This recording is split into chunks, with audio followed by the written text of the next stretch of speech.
Thank you very much, ladies and gentlemen. I've got the graveyard slot, I think. The last slot. Now you can all, wake up because it's almost time for tea. You don't have to sit here for much longer. Not too long ago, and I get these tweets all the time. I got a tweet, and I thought I must mention it here, which said, Ambiga, and then he used a rude word, blank, blank, blank. It is only because of Barisan Nasional that you have become a lawyer. You are lucky because Barisan Nasional made you a lawyer. If it was not for Barisan Nasional, you'll still be tapping rubber. Now, that's one of the less rude tweets I get. I get these tweets ever since Bersih, July 2011, or in the year 2011. I have been getting the rudest, low-down tweets constantly. Initially, it upset me. Now, I'm used to it, but we must never get used to it, actually. We must never, ever get used to racism.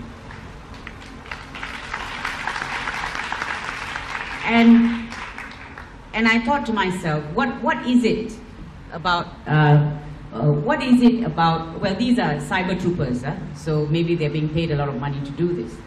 But what is it that goes on in a person's mind or their psyche that makes them think that it's okay to make these comments?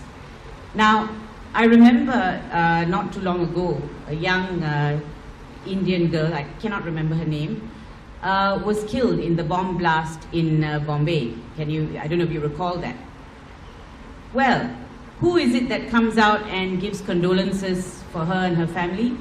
Sami Velu. Not the Malaysian government, not the Prime Minister, it was Sami Velu. Because she was an Indian, so an Indian leader had to say something. So that's how used to this racism we have become. And I think Gerald is right. A lot of it can be attributed to race-based parties in Malaysia. Initially, it started well, post-Merdeka, it worked well. But I think it's time for us to get away from it because it's involved into something that is really unacceptable in today's times. Now, we know racism exists all over the world, but in Malaysia it is institutionalized. And it is institutionalized because it is reflected in our legislation. There's nothing wrong with putting ads in the paper that are openly racist. There's nothing than race-based parties. So it really permeates everything in this country. And for me, actually, this whole thing about the May 13 film, if I may just mention it, Tandaputra, I haven't seen it, but there has been a write-up about it. But my issue with it was that it was chosen to be shown to just Felder settlers. That was my issue with it. If you want to show it to all of us. Let us judge it, because I can tell you we will judge it. We will judge the director, we will judge the producer, we will judge the writers, but have the guts to show it to all of us. Why is it being shown to a select number of people? That already tells you a lot about the film, by the way. Now, the other issue I wanted to raise was these statements by parties who called for the burning of the Bible, for example. Now, that was outrageous. And the same people keep making these outrageous statements. It's as if the political parties have outsourced their racism to someone else.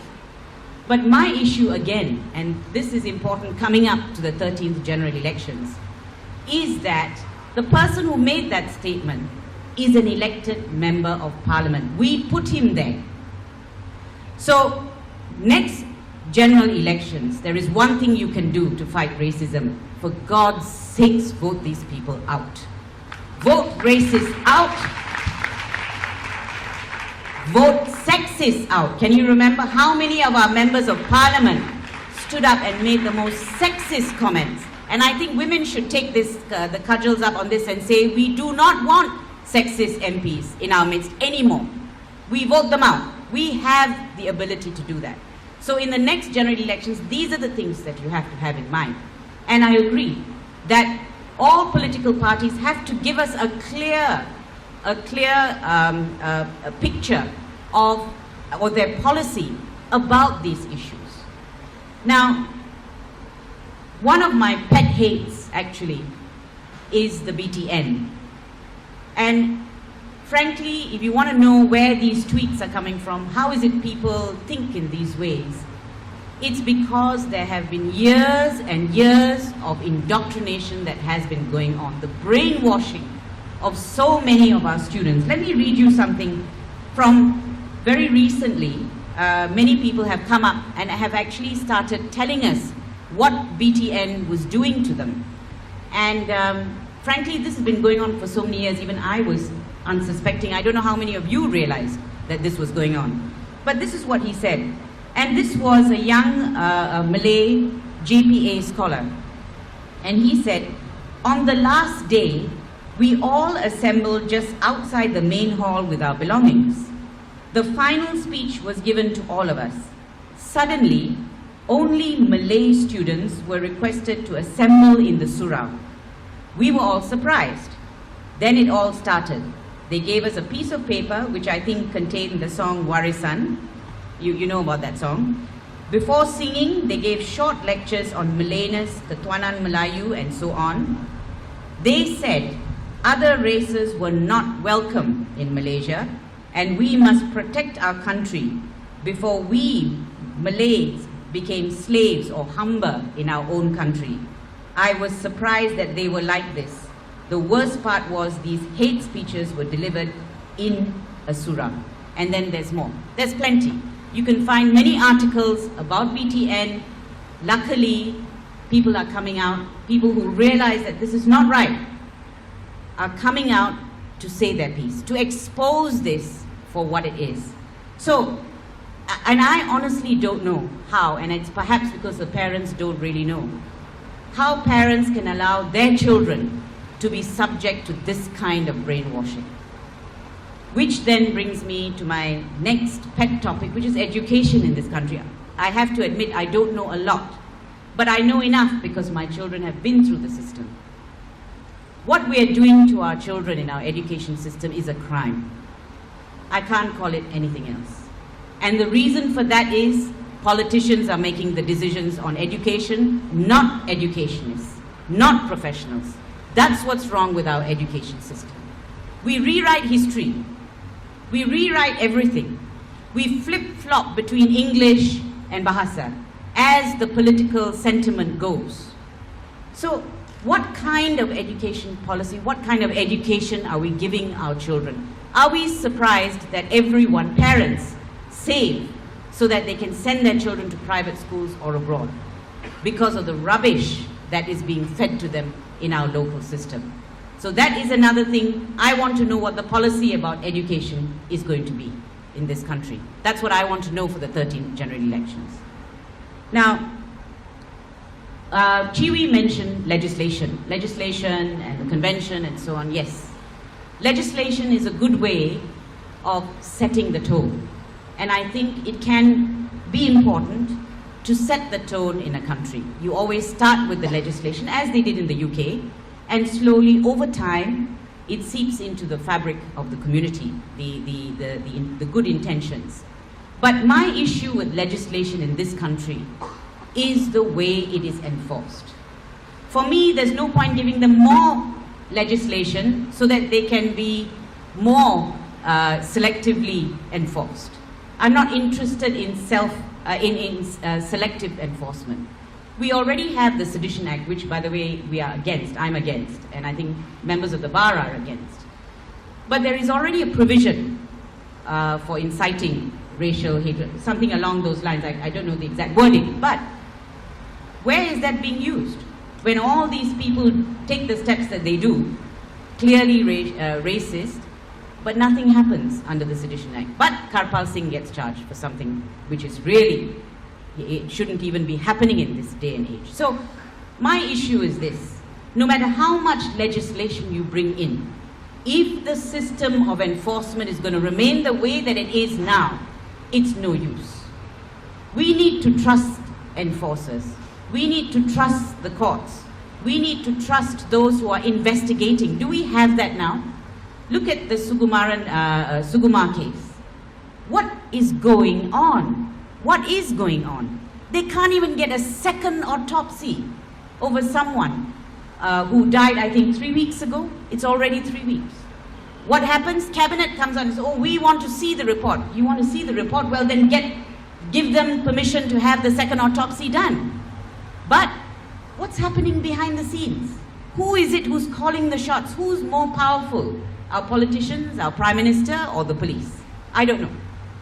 We can't get the IPMC on the table, although the Prime Minister ordered the Royal Commission and they recommended IPCMC, but we couldn't get it to happen. So who is powerful here? Who's behind the scenes calling the shots?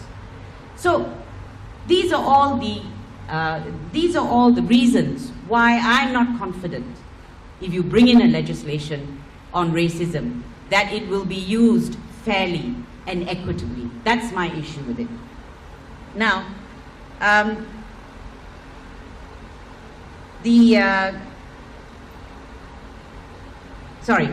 so talking about the education system, what has seeped in, and this is going to be years and years and years, it's going to take years to change.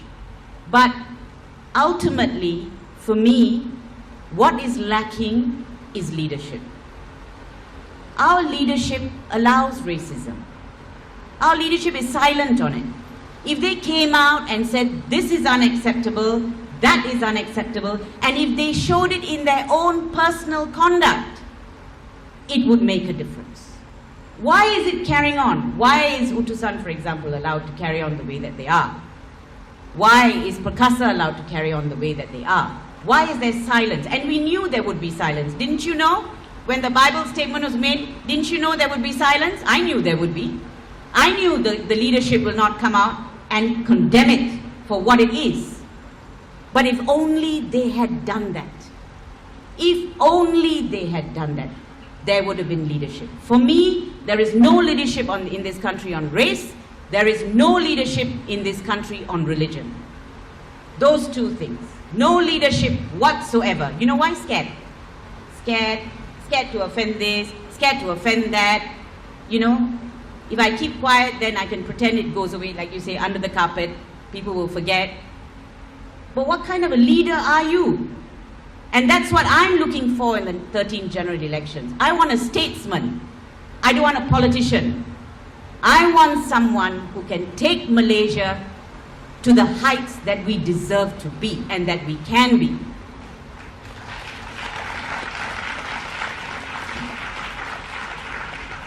And why do I have hope?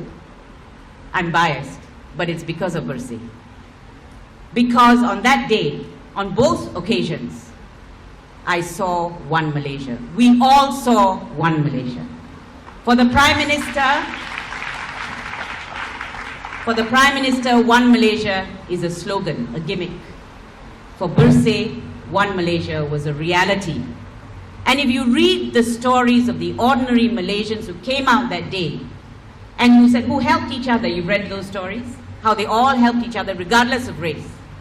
You've also heard the stories about how they came out and sang the Negaraku and they felt for the first time that they were truly Malaysian. This is what we want. This is what ordinary Malaysians want.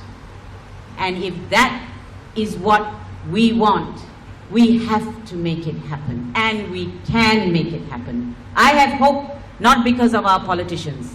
I have hope because of ordinary Malaysians. Because of the overwhelming change in the way that we think.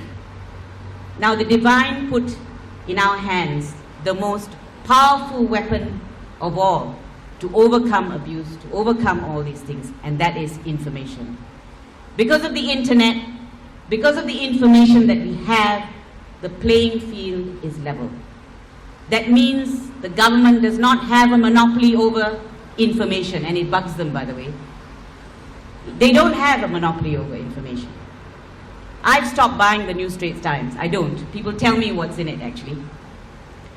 My friends who buy it say, actually, they start from the back page, obituaries and backwards. they don't read the front page. That's how little credibility these newspapers have. And they will suffer for it. I'm afraid that's the way it is. Because ultimately, people get fed up. Bersih was about people being completely fed up with the things that were happening in this country. And that's why I have hope. I have hope because of what I saw in Bersih. I have hope, as I say, because of you. Thank you.